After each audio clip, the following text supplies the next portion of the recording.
Hey guys, we're back again. Now we're going to talk about the asteroid belt in your astronomy unit with a lot more detail, kind of get you an idea of where an asteroid lives and how it can get to Earth or possibly other parts of the solar system. First of all, you're going to go ahead and make a pan like this to show how craters are formed, and you're also going to make an asteroid like this. Okay? Asteroids are all very unique looking, very unique looking. Really not one asteroid looks exactly the same as another one, just kind of like a snowflake. Now let's first talk about what an asteroid is. An asteroid is just a specific name for a specific object in a specific place. Asteroids are found in the asteroid belt. Okay? Now, the asteroid belt lies between Mars and Jupiter. For whatever reason, there's a large belt of debris standing between those two areas. We're not quite certain where that came from.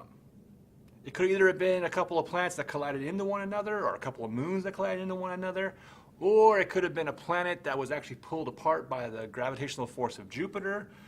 But in reality, we're still not certain exactly where the asteroid belt came from because we haven't really been there too often to study it. Someday we'll go there some more and study it further, but for now we're still kind of in the dark. But this is what we do know. Asteroids are there, and there's millions of them flying around in there. For the most part, they just kind of spin around in that belt, going around the sun. But every now and again, they'll get hit by another asteroid. And that's why you get these weird structures where things look like they've been sheared off, or not nailed off, or knocked off, or whatever you want to use, term you want to use. Now, sometimes they're impacted so heavily that they'll leave the asteroid belt. And when they leave the asteroid belt, their orbit changes. Now, they're still being pulled by the sun because everything in the solar system is pulled by the sun. But as they're flying around, if they're closer to, say, Mars, they might get pulled in by Mars. If they're closer to, say, the Earth, they might get pulled in by Earth. So once they get knocked about a little bit, they cease to be an asteroid. If they leave the asteroid belt, they're no longer an asteroid. The term for anything sort of flying through space without a prescribed orbit is called a meteoroid. Meteoroids can be any different shape or size. Our Earth was hit by a meteoroid about the size of Mars 4 billion years ago. That gave us our tilt and gave us our moon. So these asteroids become meteoroids when they just start flying through space. So they have a journey. Here's a meteoroid flying through space. Now, let's say the Earth starts pulling it in. It starts to fragment. It's not that big of an asteroid. It's little pieces of an asteroid. Okay? It starts pulling it in. The Earth surrounding it has an atmosphere. The atmosphere is fairly thick, thick enough to make things good for our living standards and all other creatures' living standards. But when, say, like a piece of an asteroid starts to go through it, it'll begin to burn. That's because of friction. All right? You got two things rubbing against each other, like your hands, they get hot.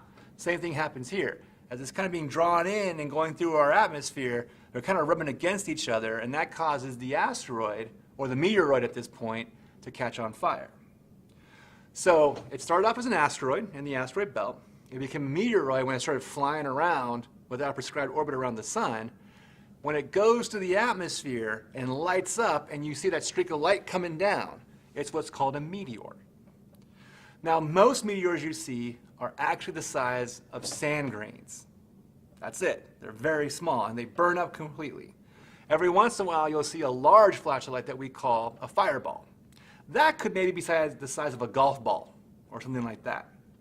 If you're really lucky, you'll see an extremely large fireball, and that could be a meteoroid, a piece of asteroid, or anything else out there flying through space. That will survive some of that fragmented piece. And it'll survive the entry to the atmosphere, and it'll come down and land on the Earth. When it lands on the Earth and there are pieces for you to pick up, it's called a meteorite. Meteorites come in three different types. They are rocky meteorites, there are iron meteorites, or iron-nickel meteorites, and there are iron, nickel, and rocky meteorites mixed together. Now, we find mainly iron meteorites, but they're the least amount to fall down to the ground. The reason why is the rocky meteorites, the ones that fall from the sky the most and land on our planet, they look like other rocks, so it's really hard to find them. There are some telltale signs that you can use to find them. they have like a burn crust around them, okay? And they'll have like little indentations in them that look like the thumbprint, kind of like that. They'll have these little thumbprint indentations in them. That's when you know you have a meteorite or a piece of rock or iron or nickel from space, okay? There could be meteorites in your backyard right now, and you just don't know about it, all right? So it's very, very important for you when you find something interesting like in the backyard or near the beach or in the forest behind your house that you get it checked out, because you could be lucky enough to find a meteorite. Every single day, 6,000 tons of space debris hits our planet. Most of it burns up in the atmosphere, but quite a bit of it comes through. We don't find it all the time because, like I said before, it disguises itself. Now, there's a very special place where we do find meteorites. That is where comet craters or meteorite craters lie. We're going to have a chance to make some comet craters or meteorite craters right now using these metallic balls and these wands. Let's go ahead and take a look at how that's done, and we'll talk about craters in a second. Okay guys, so you're going to make an asteroid of your own to take home with you, and it's really simple to make. All you need is a styrofoam ball, some clay, and some scissors. The scissors are for you to like gouge holes and things into the styrofoam ball to make it look unique and irregular and weird and your own. No asteroid looks the same. They're all very different looking. So we're going to make that asteroid, and then you're going to have a chance to go ahead and make some craters inside the crater pin that you already made too. Okay, so you can see you have your pan here, and what we're going to do is we're going to take our metallic ball and we're going to go ahead and drop it in. As soon as it hits, you're going to notice something very interesting happening. You're going to notice a crater being formed. So I'm just going to drop it straight down, and you guys can see what happened there. What happened was ejecta flew out. Ejecta is anything underneath the surface of the planet that it hits that comes out to the top. When you see craters, you are seeing rocks and debris that's usually underneath the surface of the planet moved up because of the impact of the meteorite or the comet. Now, we use the wands so they can just pull it up, and then you can see the actual inside of the crater. So all this white stuff around it, that's actually the ejecta, stuff that's been blown out from the bottom to the top. The rim is that area right here where you could probably walk around it if you're safe, not fall into it. And then this caldera shape that looks almost like the rim or the hole of a volcano, that's the actual crater inside.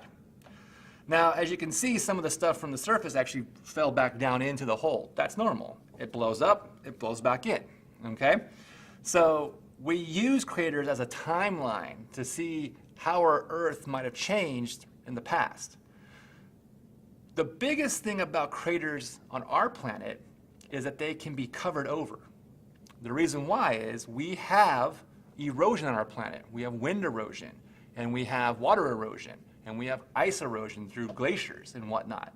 So the craters can be covered over. Now, there are some newer craters that have formed within the last 50,000, 100,000, 200,000 years that we can still see today. If you ever go to Arizona, right near the Grand Canyon, there's a crater called the Barringer Crater.